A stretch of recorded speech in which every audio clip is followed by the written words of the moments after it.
Okay, thanks for joining everybody. I'd like to open by acknowledging that the YPI team and our panelists are broadcasting into you from two locations today.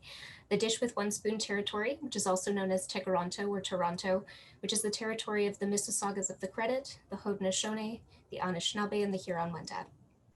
They're also joining you from unceded territory of the Algonquin Anishinaabe in what is commonly known as Ottawa. For thousands of years, both these regions have been a place of meeting, trade, and settlement, and today are still home to many Indigenous people from across Turtle Island. I would also like to acknowledge, and this is going to be a little bit long, the territories from which many of you are joining us, including the territories of the Coast Salish people, including the Musqueam, Squamish, Stilo, and Tsleil-Waututh nations, which is commonly known as Vancouver, of the Secwepemc and Inclapamuk nations, which is the region also known as Kamloops, Treaty 6 territory of the Cree, Saulteaux, Blackfoot, Métis, and Nakota Sioux people in Amiskwaskaegan, also known as Edmonton, from Treaty 7 territory of the Siksika, Piikani, Guyana, Tsuut'ina, and the Stoney Nakoda First Nations, including the Chickasee, Bearpaw, and Wesley First Nations of Mukinsees, which we know as Calgary, and on the traditional territory of the Three Fires Confederacy of First Nations comprised of the Ojibwe, the Odawa, and the Potawatomi, which we also know as Windsor.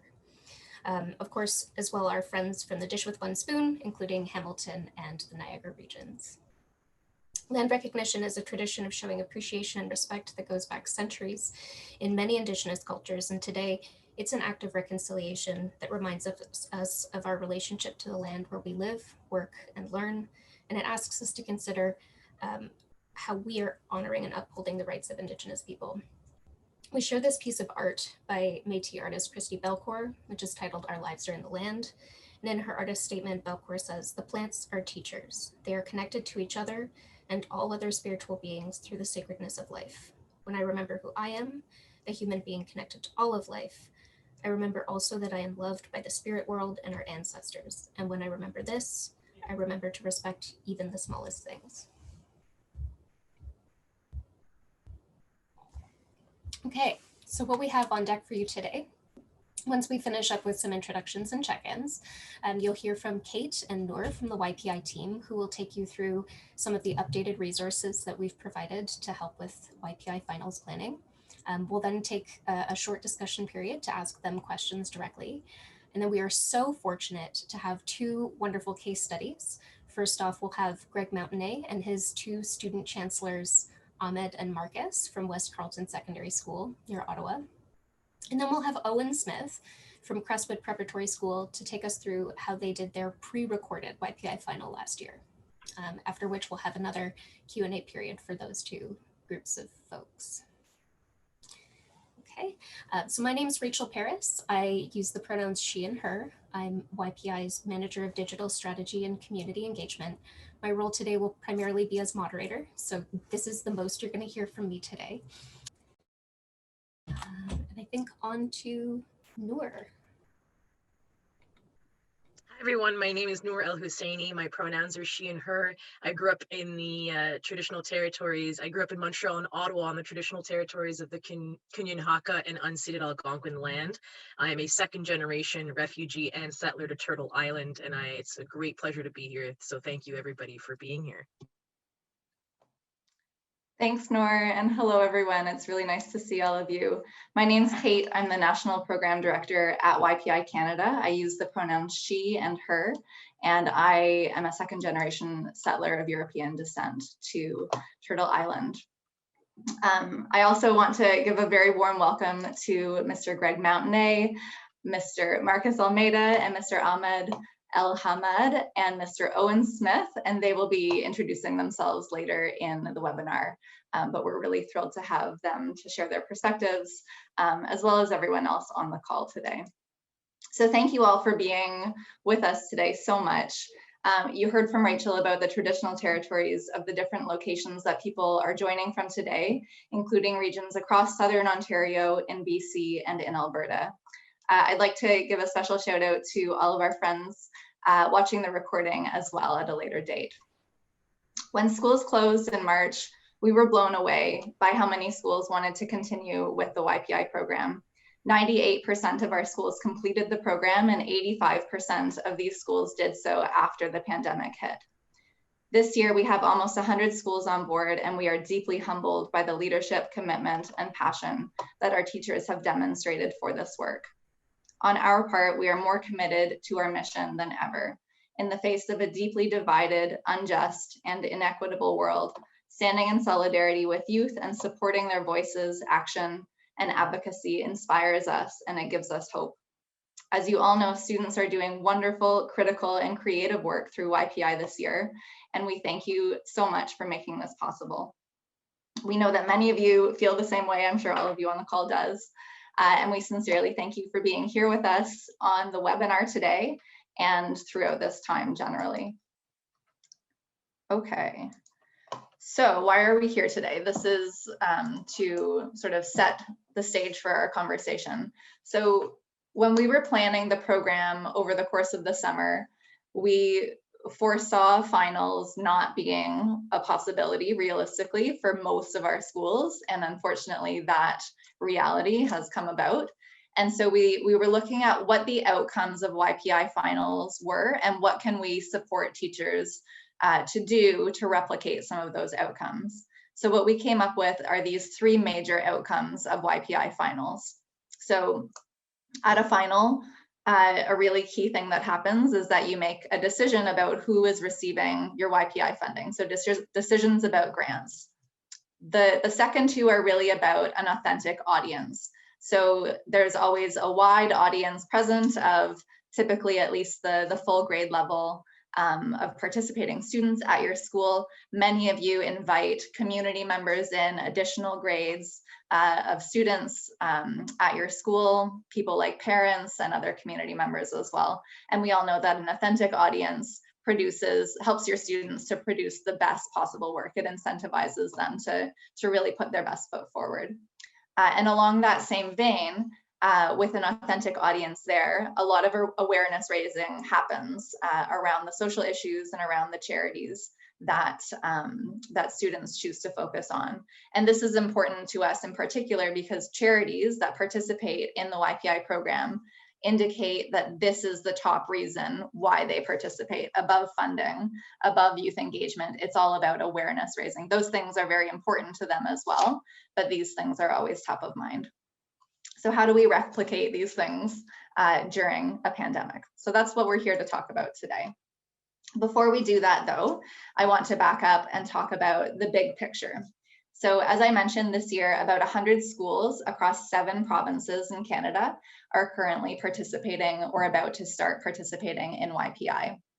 We have some new schools. Kamloops Christian School is represented here on the call today. They're one of, I think, 3 or 4 brand new schools.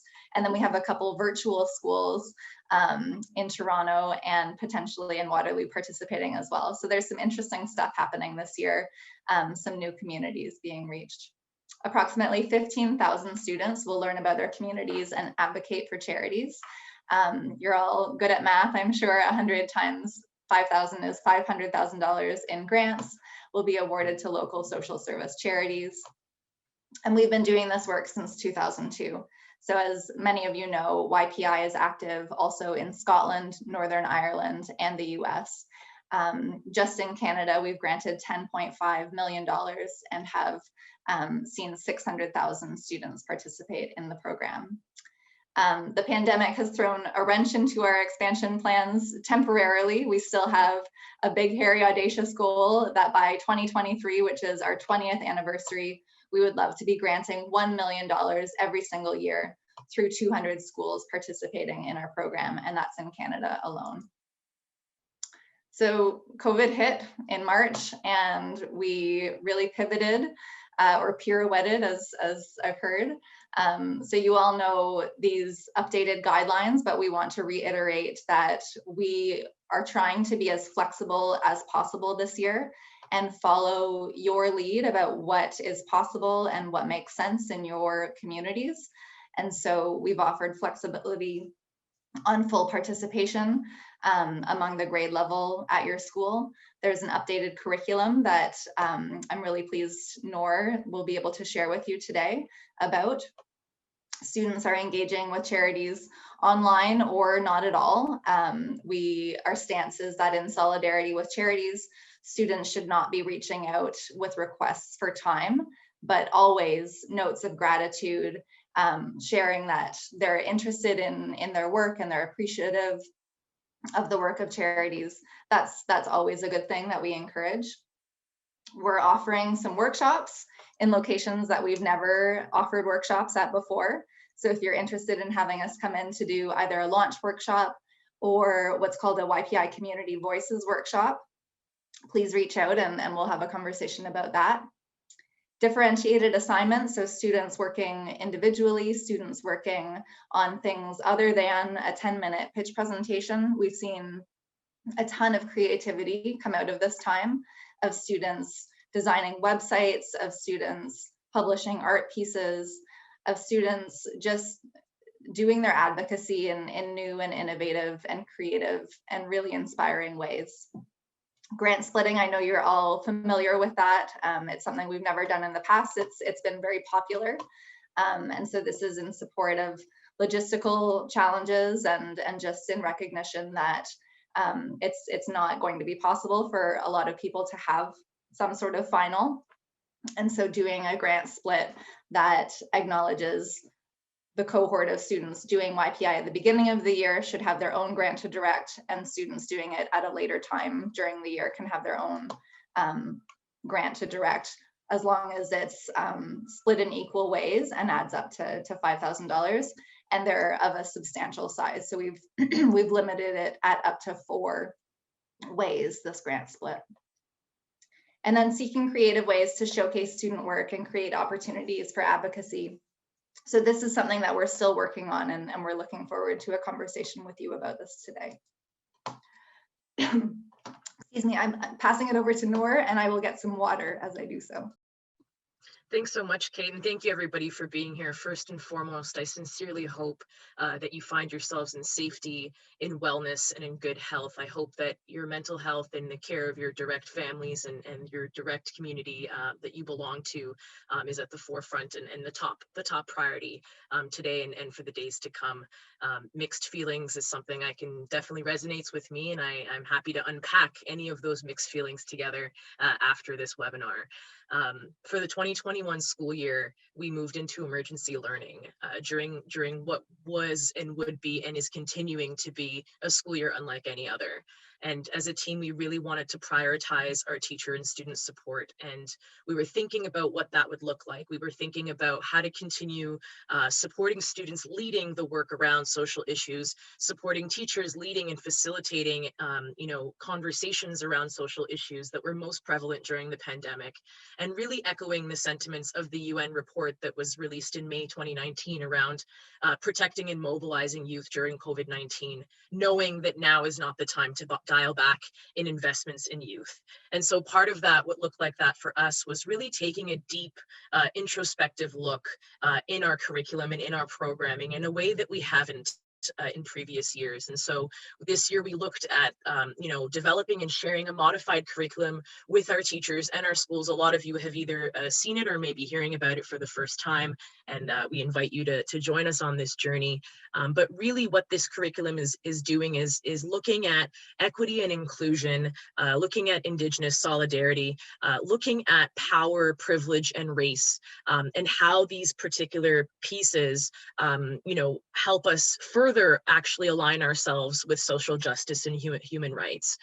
How having an understanding and an awareness of this and some ideas around how to really take action in some of these pieces is also where this curriculum comes into play. And so really it comes from deep introspection from the team. We had internal meetings in the summer thinking about our role and our position to take. And so this curriculum is certainly not static. It's sort of a pilot. It's a journey that we're on as a team, and we're inviting you to take that journey with us.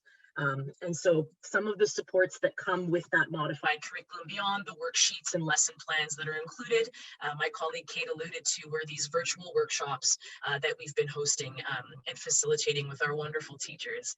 And so that first workshop is a launch workshop. We launched the program for you with your students virtually in a session of 75 minutes in length. We offer breaking it up into 2 sessions if there's time constraints given your schedules, and we're happy to, work with you on that. And so this workshop really looks at student learning and critical reflection around the power, privilege, and systemic oppression pieces that arise, and also particularly in response to the challenges and barriers exacerbated by COVID-19. And so that's one form of support that we provide. And so for those of you teachers who are new, who will be launching the program, please do reach out to us, and we'd be happy to support you and your students in that process. The second piece is around what we're calling a community voices workshop. This is really, I don't like the word substitute. I don't think anything can really replace us humaning together in person. However, we wanted to, with partnerships with community organizations and community foundations, really connect our students and our teachers with someone in the community, someone who represents a charitable organization or a foundation in the community who could share data and share online resources around, the ways, the long and short-term challenges that COVID has presented. And so this workshop really looks at sort of providing a quote unquote substitute or replacement, granted that charity visits aren't possible this year. And so we for that as well, and do reach out if there are any questions around anything that I've shared so far. And so this idea of the modified curriculum moving us into discussions around equity and anti-oppression, knowing that they're not easy. These conversations are not given. They're meant to be difficult. And there's a lot of unpacking that needs to get done. And so how do we have these conversations, not just with ourselves, but with our students as they're going through the YPI program, as they're preparing to present for their final presentation. And so this brings us to student ethics and care, which is another resource that we've developed this year. It's a new resource as well, around some considerations to take into mind, yourselves as teachers, as adults in the room that are facilitating, but also for students to consider as they engage with this work in a meaningful way, but in a way that also respects their privacy and protects them. And so what do I mean by that? Particularly now that we're moving into remote and online learning and teaching, we know this means there's a broader audience. There's more people watching. There's more, points of contact virtually that are harder to keep tabs and track of. And so this document that we've included in the adapted resources in the curriculum, it really aims to have us reflect about these particular pieces around celebrating students having the right to their voice, having a right to their expertise and their experiences being centered, having their learning needs and exceptionalities met throughout the programming while protecting their privacy. And so there's 3 key pieces there, 3 major considerations there that we look at. And we can share and circulate this document. Thank you so much, Kate, for including it in the chat. You can look at it in a more in-depth way, but I'll just take a moment quickly to say, personal stories. You don't have to share, your own story about overcoming a social issue. You can show how important it is. You don't need to bleed to be heard, for lack of better wording. The idea that privacy and digital imprint, whatever we put up on the internet, is there forever in some cases. And so for students to really reflect about long-term pieces that might come out of that. Would I want someone 10, 15 years down the road to know this about me, to know this particular personal piece about me or my family or my friends? And that ties into the last piece around permission and consent. Sometimes, we're well-intentioned, we mean well, we feel inspired by our story that we hear, we feel empowered, and we think to share it because we want to, share that experience out. But oftentimes what happens is that we're telling somebody else's story for them. We may not have full consent or full permission from that individual. And so that final piece looks at how to really ask what permission and consent really looks like, and how sometimes we might assume, whether we're a student, teacher, whoever we are, we might assume that, because we face the same social issue, that we experience it in the same way. And we certainly know when we take in, positions of identity, race, and other forms of our background, that certainly we don't experience things in the same way. And so we encourage you to have a look, take a look at the adapted curriculum, have a look at the student ethics and care, and please share it. Please feel free to reflect on it and share it with your students, and reach out to us if you have any questions. And with that, Kate, I'll pass it back to you. Thank you so much, Noor. We do have time budgeted for a Q&A really shortly. So if you have questions or feedback on anything that Noor shared, we would love to hear from you just in a few minutes. So back to the outcomes of YPI finals. This is the same slide I had before, but I wanted to start to answer some of this big question and some of these outcomes and how we are recommending that you replicate these outcomes and how we can support you. So we don't assume that everyone can host some sort of online final this year. That is not a requirement by any means.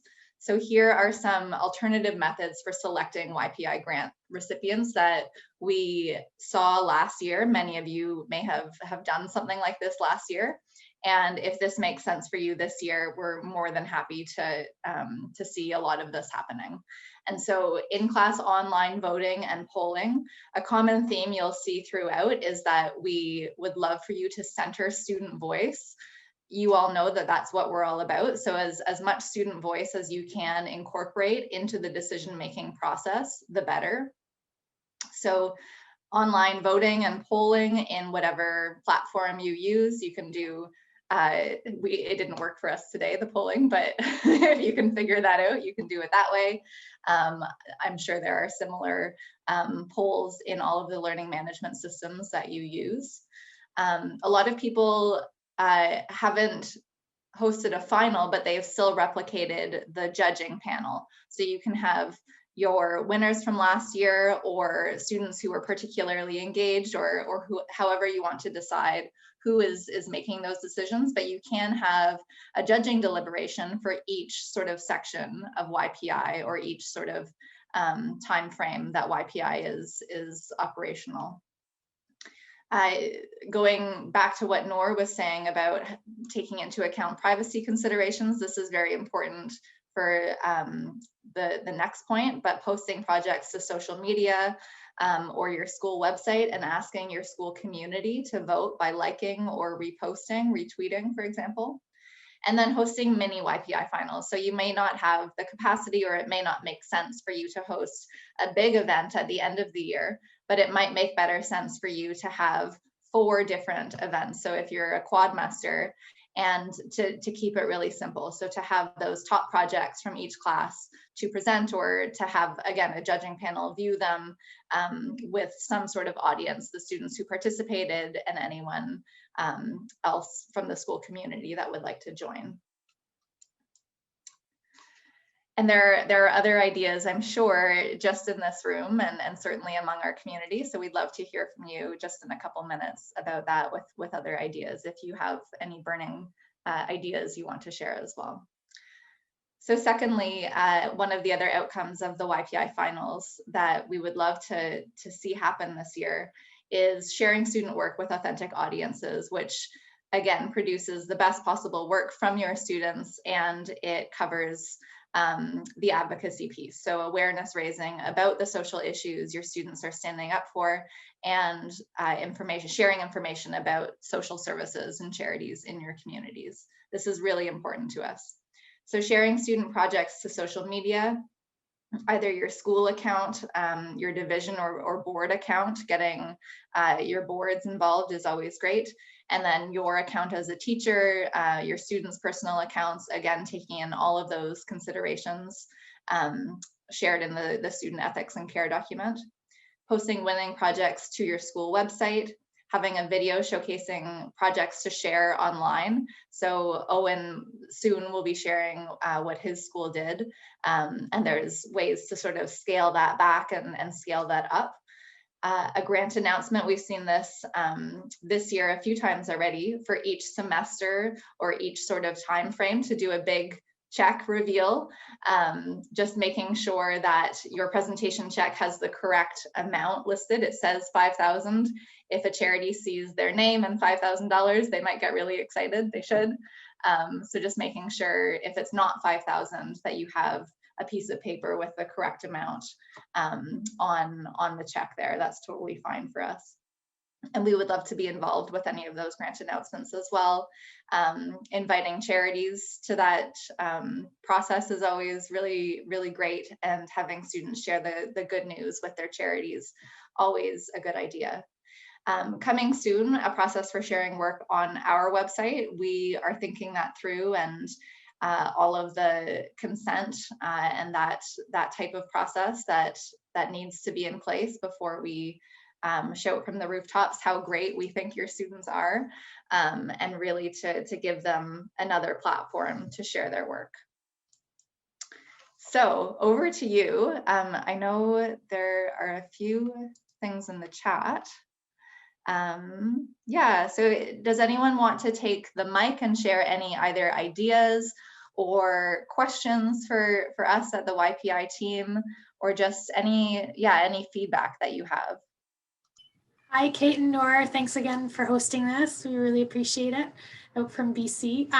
Yeah, I guess I just have a question about posting students' videos online, and as you suggested, using private accounts, but there's always that fear of, okay, what if it's misused elsewhere, and obviously getting that consent from those students. So I don't know, have you come across that in the past, and I know I would have to get permission from my district in order to do that, but generally is it okay to do that? I haven't done that in the past. I would like to more in the future to highlight the program as well, especially with our greater community outside of our school. But yeah, what are your thoughts on that and protocol with regards to that? Yeah, I can start. In terms of protocol, we've never shared anything on our website or through our newsletter without a consent form signed by the students or their parents from YPI. But we know of many students who have independently posted on YouTube their YPI videos, and we link to that and we often get questions about exemplars. And this is sort of another reason why we want to build that bank of student work on our website. So it's advocacy and awareness raising, but it's also a place where students can go to be inspired and to see the work of other students. And so we don't have that figured out internally yet. It'll probably look like consent from directly to YPI. But I know for sharing student work, just generally your school at the beginning of the year would have had a consent form, a media release form that all students would have signed. And so that feedback that's been provided to us has been that would cover YPI because it's a school program happening in your school, and it runs, internally. But yeah, so for local news media, for example, coming in, having a student just knowing that they've signed off on that media release form at the beginning of the year has always sufficed from the perspective of the teachers that I've talked to. But I think we're always aware that something they signed at the beginning of the year doesn't, they're not thinking about that when they're sharing their work through YPI. And that was sort of the considerations that we thought through when we started thinking about, and Noor brought this up shortly after she started with us, that we needed to start thinking more seriously about this and having a stance as YPI. So yeah, I think just taking your students through that ethics and care document is a really good starting point to say, look, what you share through YPI and what you share online. First of all, you might not want to share anything, and you just want to share not personal information, but anything you share, you should have control over that. This is your work and your property. And so just to take them through that process of thinking through what they're sharing, and not to have it be something that they think about later after they've done their presentation, but to really do that in a conscious way. Noor or Rach, do you want to weigh in as well? Sure, I'd love to jump in here. And this is where I think as you have that conversation with your students about whether they are willing to share some of this stuff publicly, I think a conversation within that is around who controls that media. So whether this will be posted to the student's own account, if they have something on YouTube or Vimeo or something similar, or so that they know exactly who they would have to approach should they want to take something down after the fact.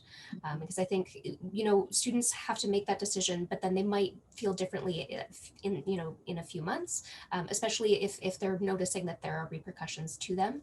And I think certainly if anything's going to be posted on a school account, I think we have had a comment here in the chat about school social media accounts that are monitored by a school or by a club or within the board. That's really important that there's somebody to monitor and moderate any comments on there. And it might be a conversation to consider just turning off commenting entirely. Because we know that sometimes it's those negative comments that can appear from any number of places. It might not be a classmate, it might just be some random person who's come across the link, but so that they don't have to experience that form of cyberbullying. Mhm. I think another major piece, if I can interject, is also eventually the drive and the will, Bianca, is to challenge us all to problematize how we construct consent. This idea that consent is not fixed. It's not just a static document that we sign that one time in a place and time. That just like our relationships with each other, checking it. How are you doing today? How are your energy levels? Are you consenting today? I think about it in terms of safety. When teachers talk about creating safe spaces, oftentimes it's the adult, the adult in the room, whoever we are, whether we're teachers, whether we're in a community center, wherever we may be, that determines those parameters of safety. But what feels safe to me certainly may not feel is not the same as what may feel safe to Kate, what may feel safe to Rachel. And so it's understanding that consent operates very similarly. It's not a fixed idea. We don't all share one unanimous understanding of what consent really looks like for us to feel safe, for our privacy and our personal safety and well-being and wellness to be protected. And so that's also part of this direction, to move it beyond just a static document, but also for it to be really embedded in our everyday conversations. And I'm just seeing as well in the chat a comment about having access to a school website or board website that is monitored by the board. I think that can be great if you do have a public board communications department that would have that sort of resource. Those staff can be a really great resource to turn to because they have specific training in media and communications, and they might have a little bit more insight to offer you in terms of best practices. It is my great pleasure. We have 2 students on the call, and that's always my favorite way to do anything but presentations with other teachers and any work through YPI. I'm really pleased to introduce you to Mr. Mountenay, Greg as I know him, and his 2 lovely students, Marcus and Ahmed from West Carleton Secondary School. Take it away, Greg. Awesome. Hey, everyone. My name is Greg Mountenay. I teach at West Carleton, which is just outside of Ottawa. Our school is 1,200 students, give or take, usually between 300 and 350 grade 10s. So every year we have who participate in the YPI program. I'm going to start by kind of giving you what YPI looked like pre-COVID. And then we'll go into kind of what COVID YPI looks like where we are. YPI is part of our civics course, so we run it as a summative task, and a little bit different than maybe some schools. We allow students to partner with students outside of their class, so they can still, in theory, pre-COVID, like go with a group of 5 students to a charity and do some great work. But those 5 students need to be in different civics classes, so their presentations are their own. In terms of pivoting in the 3 years, this is the 4th year. In the 4th year, having done YPI, my school has seen mass flooding, tornadoes hit right beside the school, and then obviously COVID. So pivoting has basically been the subcategory of how we've defined our YPI journey so far. Usually we would run semifinals each semester and then a final in June. At our final, usually we see the mayor, our city councilor, our MP, our MPP, the director of ed, our trustee, members from YPI National, which has been really great. We've hosted some of the team, which has been awesome. And then our charities from each of the 4 finalist charities.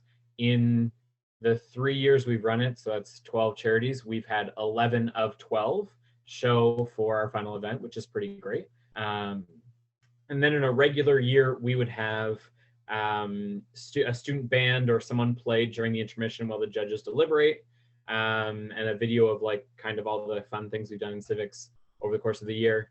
And then our hospitalities class after the judging would prepare a luncheon for our community guests and our finalists. And then they would stay and do a human library event in the library. So grade 10s would then come in and ask all these questions and have a really good interaction, I guess, with the other charities, but also with our what we like to call celebrity guests. All of this sounds like a ridiculous amount of work. Maybe it doesn't, but it is. And I'm sure, like most of you, well, I'm sure like me, most of you are like, I'm just barely keeping my head above water right now. And if you are feeling like this, please, like, this is my big takeaway.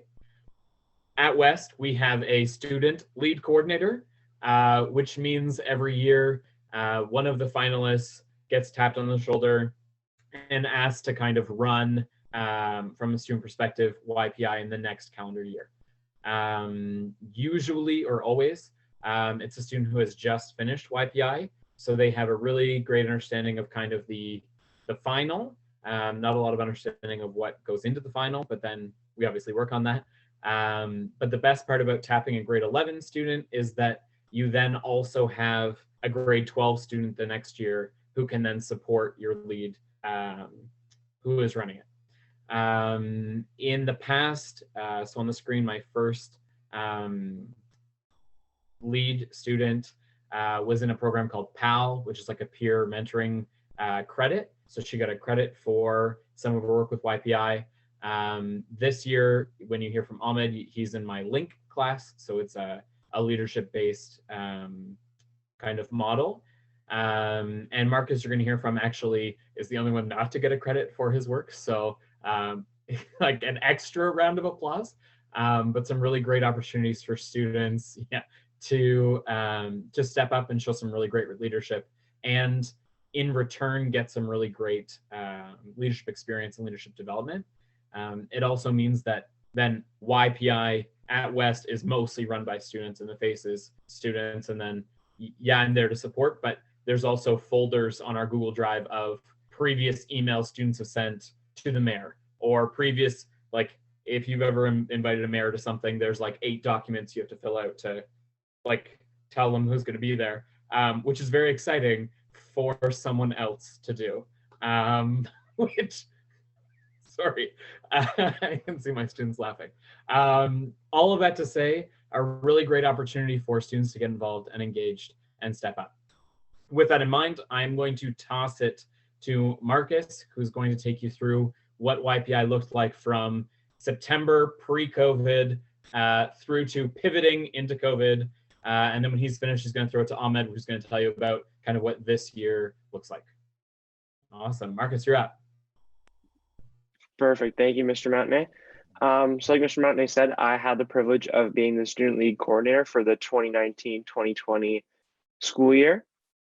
So that means I'm in grade 12 this year. So I'm kind of helping Mr. Mountenay and Ahmed, like wherever they need any help or anything like that, I'll just kind of help them for this year.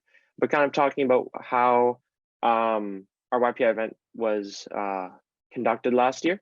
Pretty much as a role of the chancellor, one of like the big aspects of my roles and responsibilities is contacting and inviting people to come partake in our YPI event.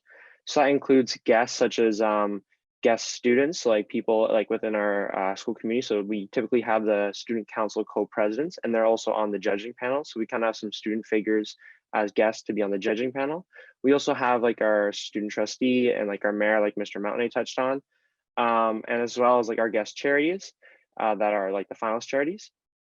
And our judging panel kind of consists of the honorable guests that we have, as well as some of the students, but we try and make sure it's at least 51% students, just so like the students have like there's majority students. And the big duty of this is kind of contacting them early and putting it on their schedule early in the year, just because a lot of like the big figures in the community may have a lot on their plate. So it's kind of important to kind of reach out to them early and kind of get YPI West Carleton event on their radar.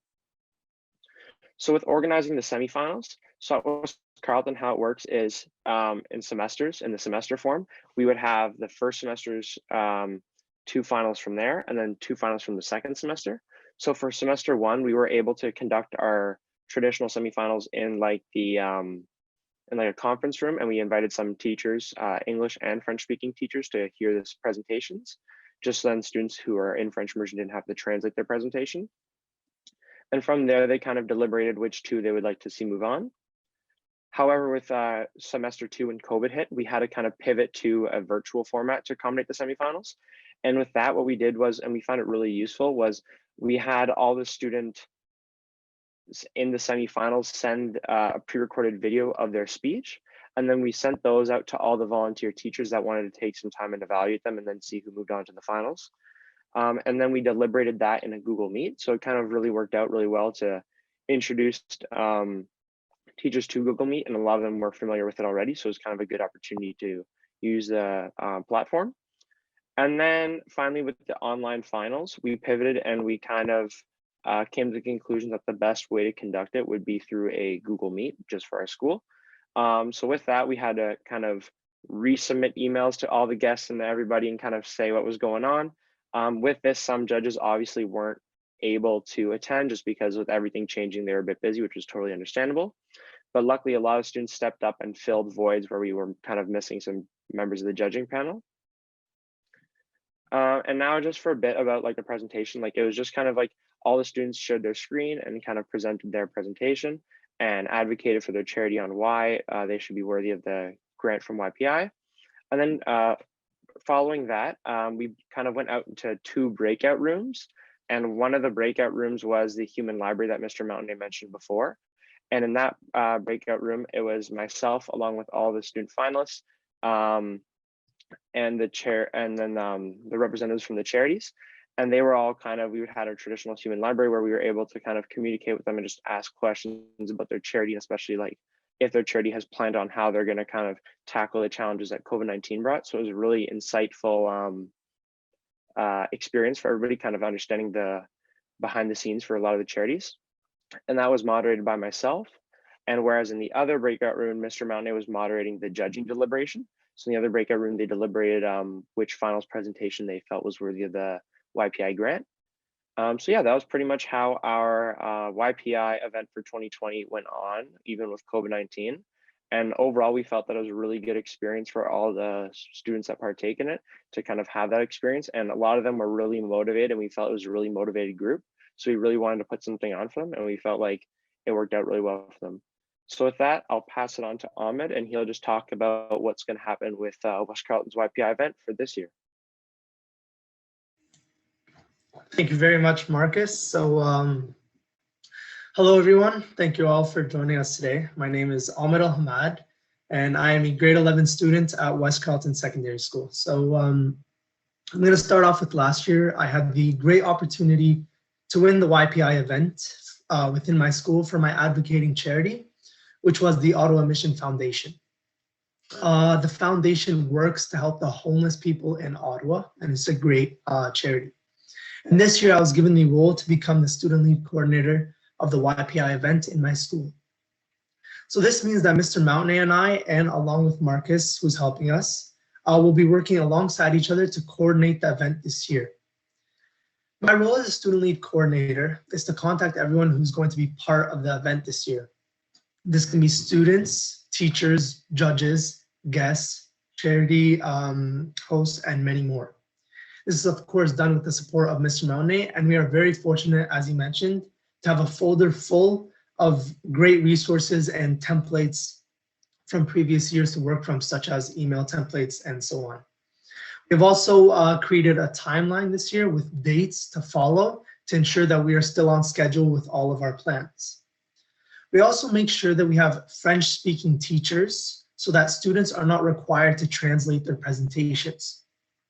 Now, we make sure we have a minimum of 3 teachers who are required to watch all student presentations per semester.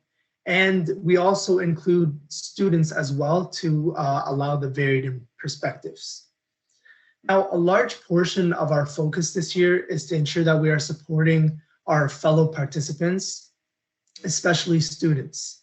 And as we all know, times are very rough right now, and we have made it one of our top priorities to make sure others are all doing well, they're all keeping well of their mental health, and make sure that we are supporting others and doing as best as we can. And this could take form of extending deadlines by maybe a week or so, or maybe just sending out checkup emails to make sure everybody's doing good. And this is not only for students, this could also be for teachers and guests and all that. Now, we are also making sure that we are considering the ethics view of this event. So this means that we are reflecting with the students and everybody else about the importance of consent and the permanent impression left on the internet about the story that they share. So this is to ensure that all participants are comfortable with the requirements of the event. A way that we have incorporated this ethics view this year is by coming up with the idea to show this year's finalists the video from last year's finals and make sure that they are clear and okay with what's being expected. This gives a heads up to all students who would like to participate and also gives us a heads up that they are all okay with it, which is always good. For this year, before publishing our content, we would like to prove that everybody else who is taking part of this event is comfortable with the publication. This again shows the ethics view, which is very important in our case. So this is basically what we are trying to aim for this year. We're trying to aim to always incorporate that ethics view, to always ensure people are okay with what is being published. And we are also making sure to include that support factor because of what is going on around us currently. We're hoping that we're going to have such a great success, just as last year's event happened, and that's basically all. So thank you very much for listening. I'm just going to pass it back to Mr. Mountenay. Thank you. Awesome. Thank you, Marcus and Ahmed. As we quickly wrap up, some kind of key takeaways. One of the things that, and I'm going to quote Noor because she said the other day and I wrote it down, but accessibility by design, not by accommodation. So that was kind of the takeaway from equity. And I think our big conversation about equity was really just figuring out how to design from the beginning what equity would look like and kind of follow that through. The other key aspect, Marcus said he coordinated the kind of deliberation and the breakouts, but that opportunity was also a great chance for all of the charities to have a really great opportunity to express kind of what they bring to the table and what COVID looks for them and what it would look like for students to get involved post-COVID. That kind of information is also a really great opportunity for us when we're sharing with the community these resources. Not only that, but Marcus touched on that we had a lot of students step up when some of our community judges left. To be quite honest, I was a little bit worried that we wouldn't have enough judges, and we put it out to all of our previous finalists, and I think we had 2 that didn't show up. So we had like an obscene amount of students on the judging panel, and obscene, I mean like amazingly obscene, but a lot, including our first student lead coordinator who actually, luckily because of COVID, did not have courses that day. So she actually Zoomed in to partake in our deliberation. So we're seeing some really great community response and some really great long-term impacts of the program. And as you heard, obviously from Marcus and Ahmed, the opportunity to get some great students really driving YPI and driving the leadership journey is makes my life easier and makes our program so much better. So with that, I will leave you, and I think we have questions later. So if there are questions, we'll answer them. Thank you so much. I'm always blown away by everyone at West. Greg, your leadership is so wonderful. And Marcus and Ahmed, thank you so much for your leadership and for sharing about your experiences in YPI. I'm sure people might have questions for you all, but we're going to ask you to hold those until after our second panelist, Mr. Owen Smith, shares about his experience at Crestwood. And Owen, I believe you are, I'll stop sharing so that you can share your slides. Great. Thank you so much, Kate. And thank you for that warm introduction. Hello, everybody. As Kate mentioned, my name's Owen Smith. I'm a teacher at Crestwood Preparatory College, which is a private school in Midtown Toronto. It is my third year at the school. My first year ever participating in YPI. And I had another colleague of mine who was the lead teacher that year. But then at the end of my first year, he decided to take another job and just thrust upon me becoming the lead teacher at Crestwood. But it was a fantastic experience taking that on. Last year, we do our YPI in our careers class, and at our school we are our school goes from grade 7 to 12. We have just over 500 students. So in grade 10, we typically have somewhere between 80 to 90 students participate a year. So at our school, all the students take civics in the first half of the year, and then we start careers for the second half. So typically we run our YPI project as soon as we get back from our March break.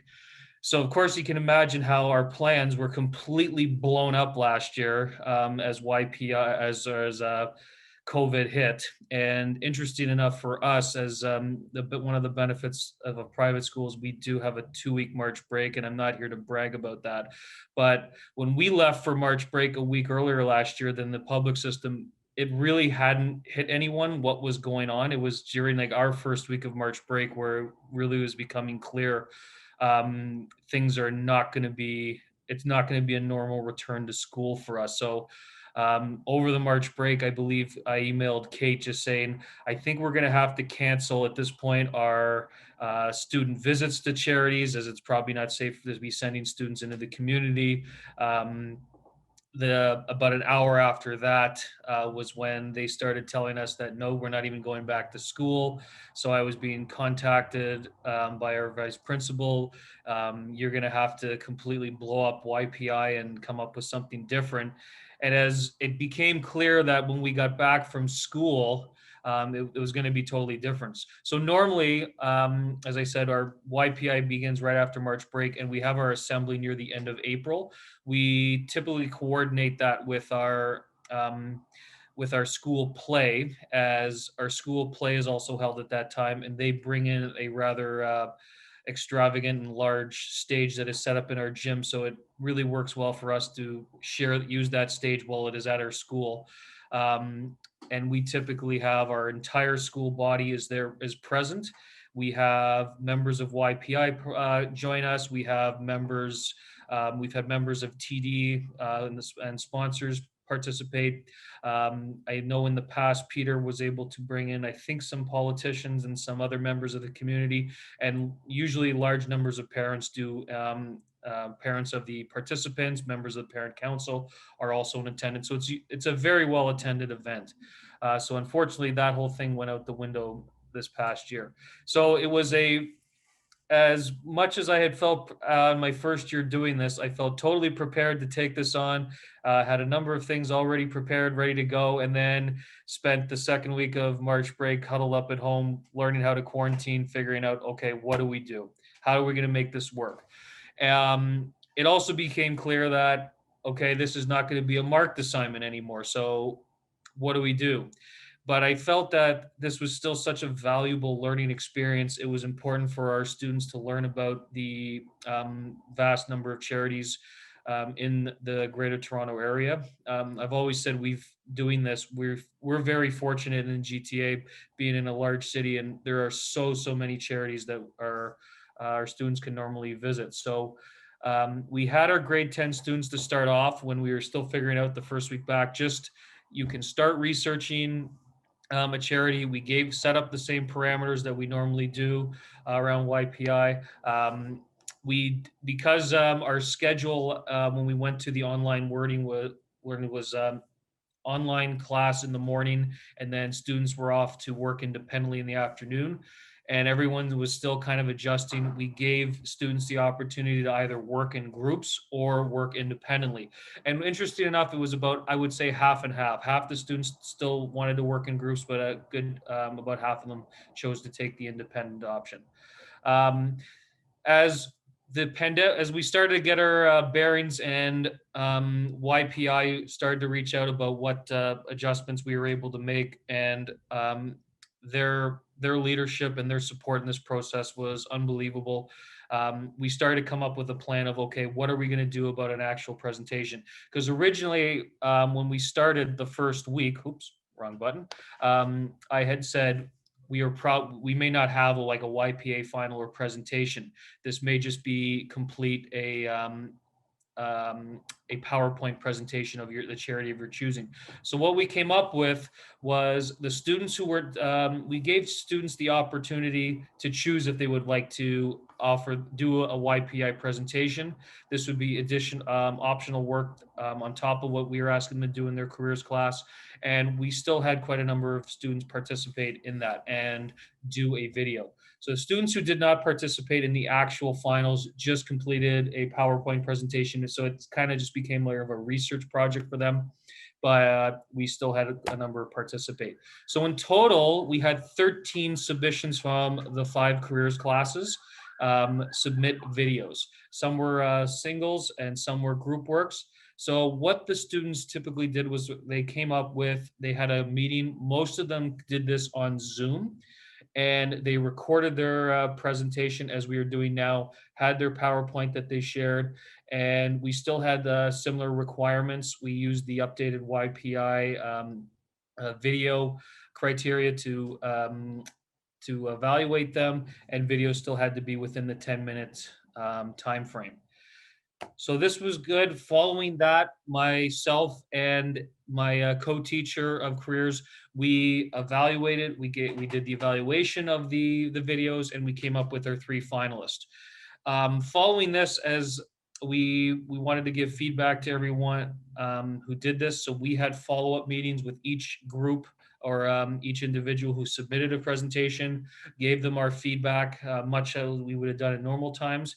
And we also gave the 3 finalists at this point an opportunity to make changes to their video. So if they wanted to re-record based on the feedback, very similar how like if we have like our semifinals in class in normal times, we still want to have that chance. Okay, you get some feedback from that and have a chance to kind of make some adjustments before making the final. And all 3 groups did make a couple adjustments to their final groups. So in terms of the final judging, we typically have our judging happens in a normal year. We have 3 students. Typically we have 3 grade 12 students who would join us, maybe members of student council or other any others group, and 2 Crestwood faculty members join us to do the judging. So what I did, and this is where it came in handy because everyone's schedule was kind of all over the place. And one of the things our admin was trying to avoid at the time was try to avoid getting like a big meeting together. So what we did, this was the reason for bringing the videos together, is we had the videos pre-recorded so that I could just have the faculty members. We had a number of admin members, a couple of members from YPI joined that meeting. And what I then did was able to just present, here are the 3 videos from the 3 finalist groups. So I showed those 3 videos. We then had the judging panel have their deliberation over the Zoom call. They talked about it while the rest of us kind of just sat back. Some members were just put in the waiting room like our admin. It was really just where the judging was going on. It was the judging panel, YPI members, and myself. Following that, we came up, I had a meeting with the 3 participants. Following the finals, we met over a Zoom call and we announced the winner to them. So we had this meeting. Again, it was some time for some individual feedback about for each finalist group. And then we had a meeting with the winners about how to reach out to their charities. Because at this point, we had not yet allowed any contact with charities. We had been encouraged not to contact charities as things were just so new and so out of control at the time. We did not have our groups reach out to charities. So at this point, we had our winners find the contact information. Ironically for me, the contact of the winning charity was someone I have known for a number of years, and I currently referee tackle football with. So it was a kind of like a small world moment for me.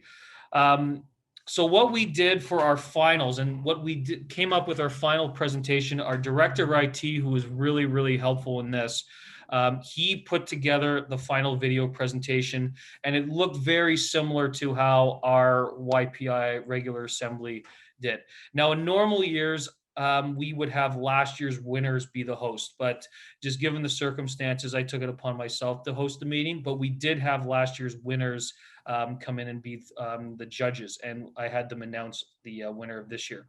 So there were 8 small videos that I came up with. One was an introduction video. So this was just me kind of introducing YPI for the year, how we had made the changes, and then introduce the first presentation. We go into a first presentation. I do another video of myself, just introducing the second video. The second presentation video is then done. Intro to the third video, third presentation, and then I do a wrap up of the presentations, thanking everybody for their participation. Then I had a video of last year's winners. They put together their own Zoom video and then revealed this year's winner, followed by a thank you from myself. So our IT director, Mr. David, was able to put this all in one video. It was then uploaded to YouTube through our social media accounts. We were able to then send it out to our entire Crestwood community classes so that everyone could view it on at their own time. Okay. And here the link to the video is there for anyone who would like to see it. So please feel free to watch that. Whoops, don't want to do that right now.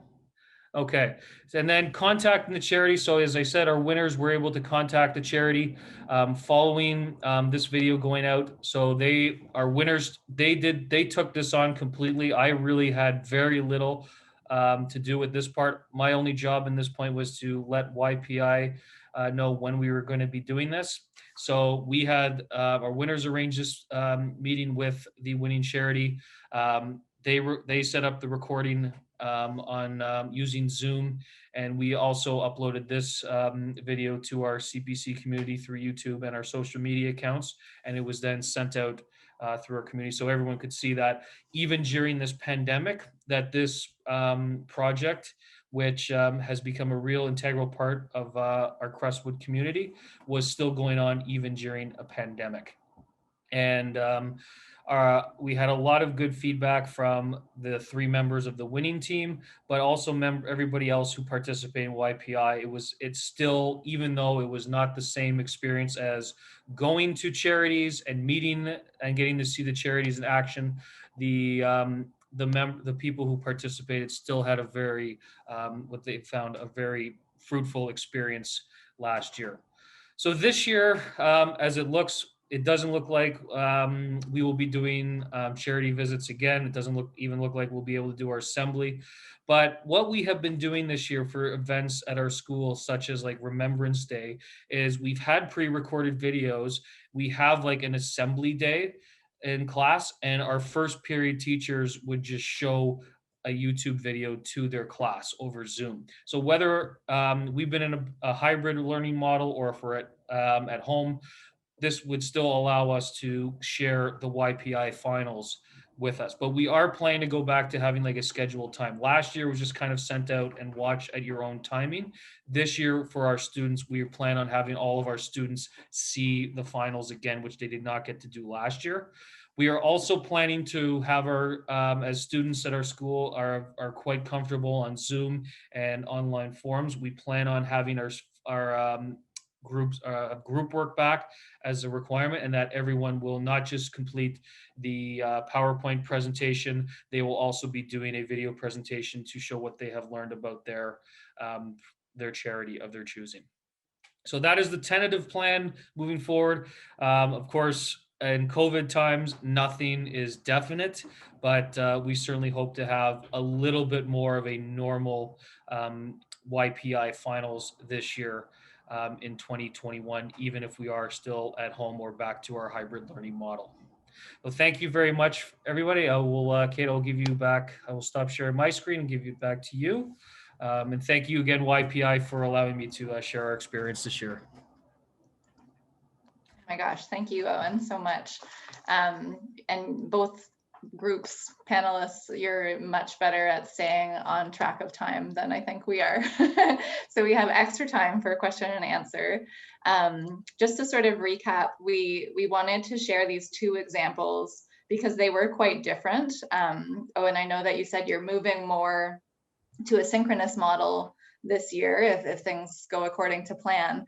But I think that the idea of recording something and then sharing it out widely is a really good one. And that's, you can do sort of a hybrid of the two. And we just wanted to get people thinking a little bit about, it doesn't necessarily have to be a big event where everyone attends live, but it could be something that you sort of piece together, and that might be something that's more manageable, or it might be more work. It sort of depends on who you have on board and what your capacity is. But yeah, we would love to hear from any of you with questions. And we do have time if you wanted to share sort of where you're at in your planning stages and what you sort of have in mind, if that has changed after today. If you have questions you want to take back to your team and conversations that we can support, we would love that as well. Our webinar attendees chose to use this final discussion period to check in with us and with each other, and to share how they're managing personally. We've chosen to redact that conversation out of respect for their privacy. YPI would like to recognize the incredible challenges that educators have risen to during the pandemic, and express our solidarity and support for teachers and education workers everywhere. To access the resources described in this session, or to view the full recordings from last year's events at West Carleton and Crestwood Preparatory, please check the links in the video description below. Thank you.